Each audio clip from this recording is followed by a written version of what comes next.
salam. Beri salam. Assalamualaikum warahmatullahi wabarakatuh. Waalaikumsalam warahmatullahi wabarakatuh. Berdoa dimulai. Doa selesai. Ya, apa kabar anak-anak ibu? Sehat, Bu. Ya, izin ibu absen dulu. Abdul Rahim, Hadir. Balkis, Reski, Hadir, Bu. Siti Rahir, hadir Bu. Ibu sangat berbangga kalian sudah menunjukkan rasa tanggung jawab yang maksimal. Ya, pergantian jam kalian langsung ke lab dengan menggunakan atribut. Nah, kira-kira mau jadi apa nih kalau udah pakai baju seperti ini? Jadi ilmuwan lah, Bu. Jadi ilmuwan ya. Jadi ingin menyampaikan beberapa aturan, ya, beberapa kontrak belajar di laboratorium. Yang pertama, ada bawa makanan. Ada. Karena di laboratorium tidak boleh makan dan apa nih? Betadine. Betadine biasanya untuk apa betadine? Luka. Luka ya, antiseptik ya. Oke, kita lihat.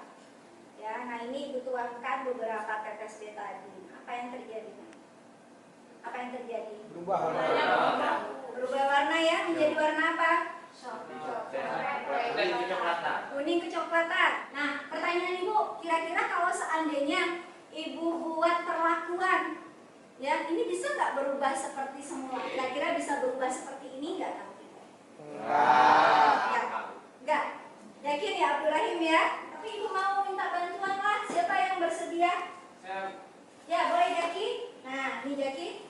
Ya kan? Nah, sekarang Jaki coba pelan-pelan Jaki hadap ke teman biar ini. Oke. Nah, coba. Nah, apa yang terjadi anak-anak ibu? Nah, ini dia. Bukan sulap, bukan sihir. Ya. Jadi apa sih konsep apa yang ada di dalam proses ini? Salah satu ya tujuan kita belajar di laboratorium ya itu adalah pembuktian kan, pembuktian sesuatu yang belum kalian pahami sehingga dapat melatih kalian berpikir kritis. Semangat! Semangat! Ini udah mulai nggak semangat nih ya karena udah siang-siang seperti ini. Bu mau semangatnya masih ingat yel kita ya? Biologi asik, biologi Ceria. Nah, ini dia tim-tim hebat ibu ya. Ada tim 1, tim 2, tim sains 3 dan tim sains 4. Ibu mau lihat dulu ada nggak nih bibit-bibit keilmuan pada diri kita ya. Jadi kita buktikan melalui kegiatan pengetahuan awal ya atau kegiatan pretest. Yang bawa gawai ya langsung login ke link berikut. Silakan anak-anak ibu.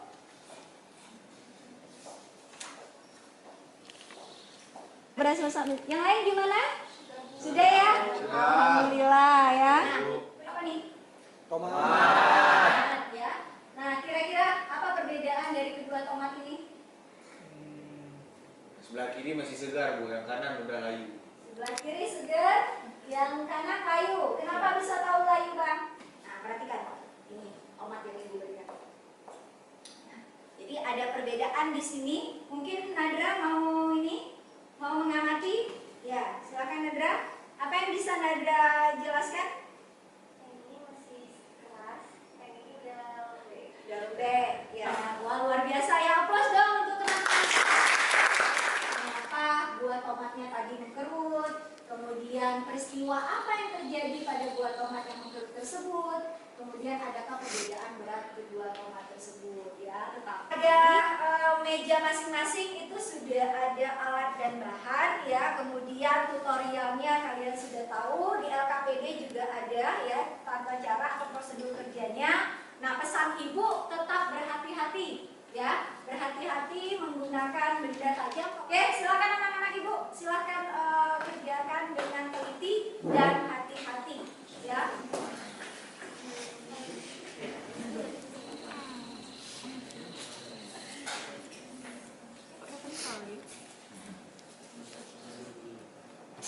Ini sudah melakukan penimbangan? Iya, coba.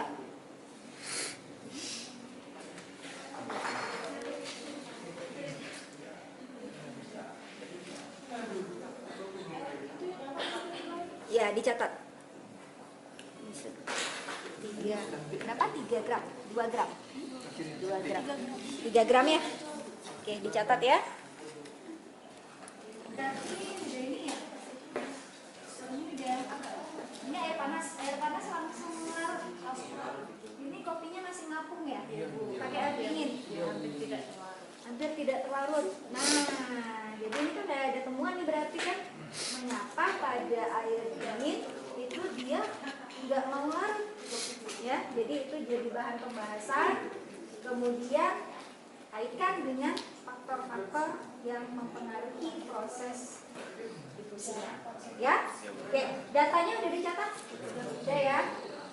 Menit pada saat penuangan kopi juga udah. Oke, bagus. Lanjutkan ya. Sama masing-masing masukkan ke larutan masing-masing.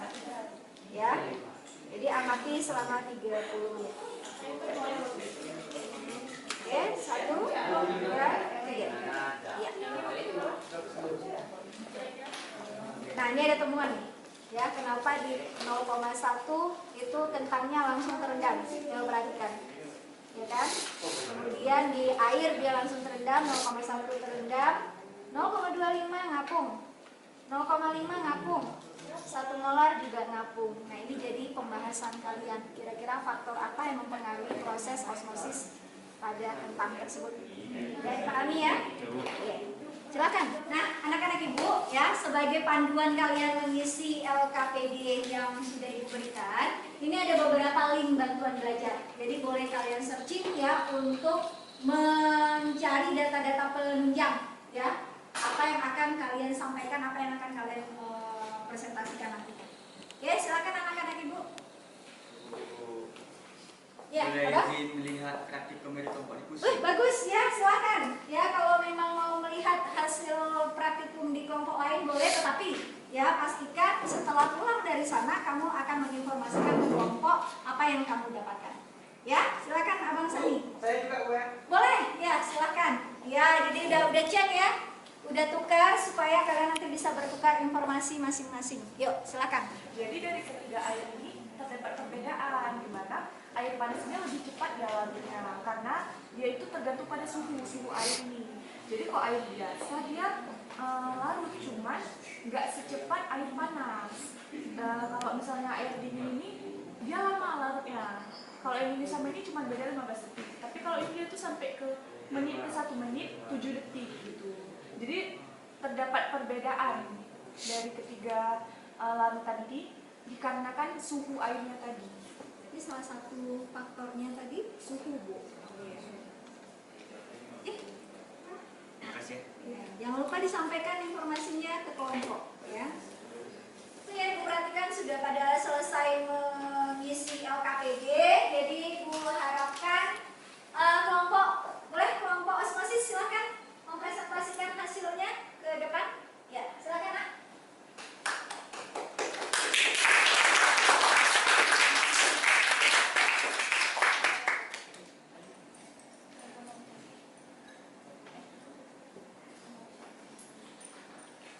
Assalamualaikum warahmatullahi wabarakatuh. Waalaikumsalam warahmatullahi wabarakatuh. Baik, kami dari kelompok osmosis di sini kami ingin melaporkan hasil kerja kami, yaitu kami ingin mempresentasikan hasil percobaan osmosis pada kentang yang baru saja kami lakukan. Nah, di sini pertujuan ini bertujuan untuk membuktikan peristiwa osmosis dan yang kedua untuk mengetahui perbedaan pada proses osmosis pada kentang dengan larutan yang berbeda-beda.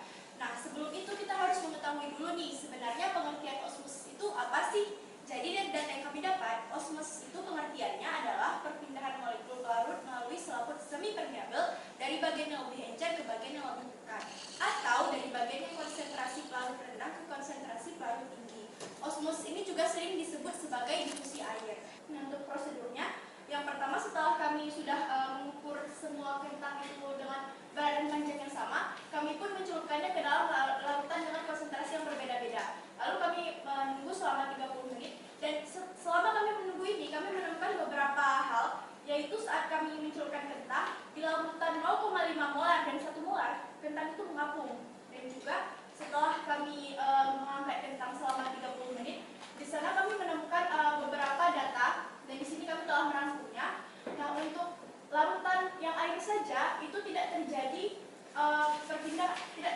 perbedaan baik pada panjang maupun berat. Di sini dari 4 cm tetap 4 cm dan untuk beratnya juga 1,2 gram tetap 1,2 gram. Jadi di sini tidak terjadi perbedaan dan juga pada larutan 0,1 molar juga tidak terjadi perubahan. Nah, untuk larutan 0,25 molar di sini panjangnya dari 4 cm berubah menjadi 3,8 cm, di mana telah terjadi perubahan panjang yaitu berkurang 0,2 cm dan untuk beratnya juga di sini bisa dilihat berkurang 0,1 gram. Nah, untuk larutan 0,5 molar panjangnya itu berkurang lebih lagi yaitu berkurang 0,4 cm dan beratnya juga berkurang dari 1,2 gram menjadi 0,9 gram berkurang 0,3 gram. Dan untuk larutan 1 molar yaitu konsentrasi gulanya yang paling banyak, di sini kami mendapatkan data bahwa panjangnya itu berkurang 0,4 cm dan beratnya itu berkurang 0,8 gram. Nah, untuk dari sana kami mendapatkan beberapa kesimpulan yang akan dibacakan oleh rekan saya. Baik, jadi kesimpulan yang dapat kita ambil adalah semakin tinggi konsentrasi larutan gula, maka semakin berkurang ukuran panjang dan berat kentang. Penurunan berat kentang terjadi karena perpindahan air dari sel-sel kentang ke larutan. Sedangkan potongan kentang yang dimasukkan ke dalam air akan bertambah ukuran panjang dan lebarnya. Hal tersebut karena konsentrasi larutan di dalam kentang lebih tinggi dibandingkan dengan konsentrasi larut. Oke, ya, aplaus untuk semangat ya, sekali lagi aplaus untuk kelompok osmosis. Terima kasih untuk kelompok osmosis ya. Silakan kembali ke tempat. Nah, dari hasil pengamatan, kami dapat memberikan perbedaan pada tiap-tiap gelas yang berisi 3 jenis air. Maka hasil pengamatannya terlihat pada papan tersebut dengan indikator pembeda yaitu kecepatan molekul, kelarutan kopi, warna, serta konsentrasi setimbang yaitu dia pada menit keberapa terlarutnya. Pada air panas, kecepatan molekul air ini terlarut lebih cepat, sedangkan pada air biasa dia itu lambat larut. Dan yang pada air dingin dia itu sulit larutnya. Dan pada kelarutan kopi dia itu sepenuhnya larut. Dan yang pada air biasa dia sebagian larut, pada air dingin dia itu sedikit larutnya. Sedangkan pada warna, pada air panas itu bubuk kopinya itu warnanya sangat pekat dan air biasa agak pekat serta air dingin tidak pekat. Dan yang terakhir, konsentrasi setimbang atau pada menit keberapa dia terlarutnya. Pada air panas dia itu terlarut pada detik ke-30, sedangkan pada air biasa dia itu terlarut pada detik ke-45, sedangkan pada air dingin dia itu terlarut pada menit ke-1 lebih 7 detik. Dan kesimpulan dari pengamatan dan percobaan kami akan disampaikan oleh teman saya Abdurrahim. Jadi dari hasil pengamatan dan percobaan kami dapat disimpulkan beberapa poin, yaitu cepat lambatnya kelarutan bergantung pada ketinggian suhu. Semakin tinggi suhu air maka kopi akan semakin cepat larut.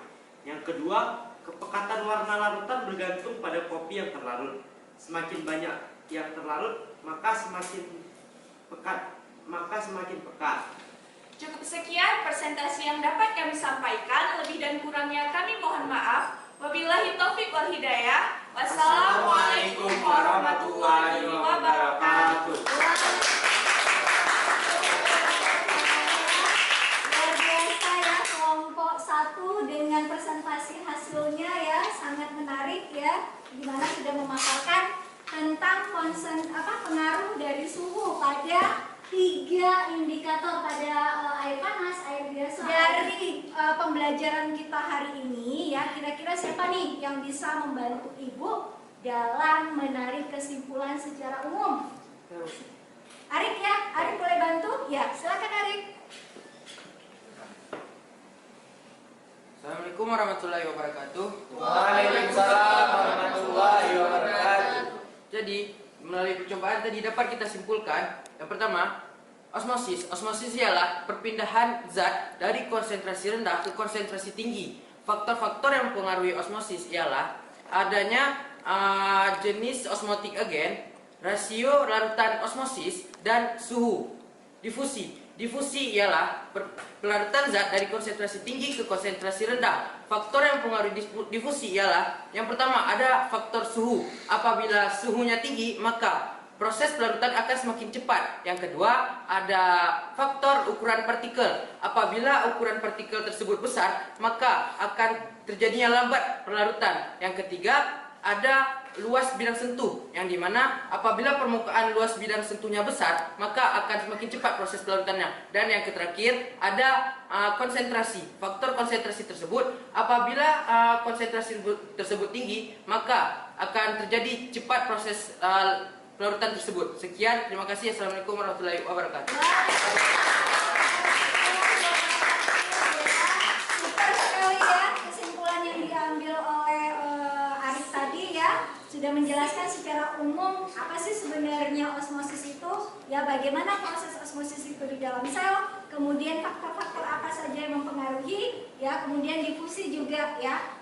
Bagaimana proses difusi, kemudian faktor-faktor yang mempengaruhi. Nah, dari paparan presentasi kalian, tadi Ibu melihat ada beberapa temuan. Ya, temuan yang pertama sudah disampaikan oleh kelompok Giska tadi, ya. Waktu dicemplungkan ya atau dimasukkan ke dalam larutan berkonsentrasi tinggi, kentangnya ngampung, ya, sementara yang di air itu kentangnya langsung terendam. Nah, jelas di sini ada perbedaan konsentrasi tinggi dan konsentrasi rendah ya yang sudah dipaparkan tadi di slide paparan hasil presentasi. Kemudian yang di difusi ya, penguatan dari Ibu ya berdasarkan hasil temuan ada perbedaan bubuk kopi. Nah, bubuk kopi yang berukuran besar itu kelarutannya lebih lambat daripada bubuk kopi yang kelarutan yang halus ya. Jadi yang halus ini dia kelarutannya lebih cepat. Nah, itu tadi. Kemudian suhu.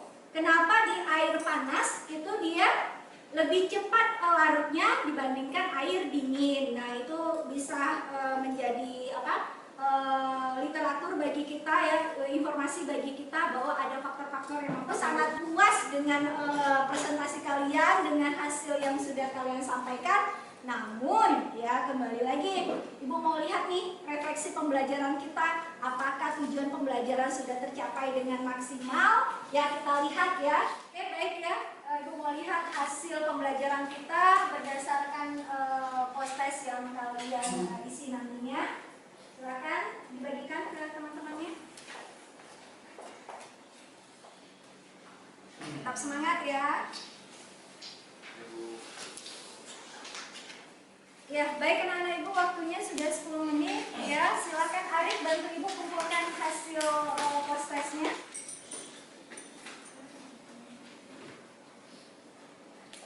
Terima kasih ya, Bang. Oke, baik anak-anak Ibu ya. Tetap semangat ya. Baik ya, kalian sudah post-test. Nah, seperti biasa nih, ya Ibu mohon feedback dari kalian ya. Bagaimana refleksi pembelajaran kita hari ini? Apakah menyenangkan, biasa saja, atau membosankan? Yuk, silakan kelompok 1 tempelkan note-nya. Ya. Oke, kita lihat. Terima kasih Kakak. Alhamdulillahirobbilalamin. Oke, kelompok 4 terakhir. Terima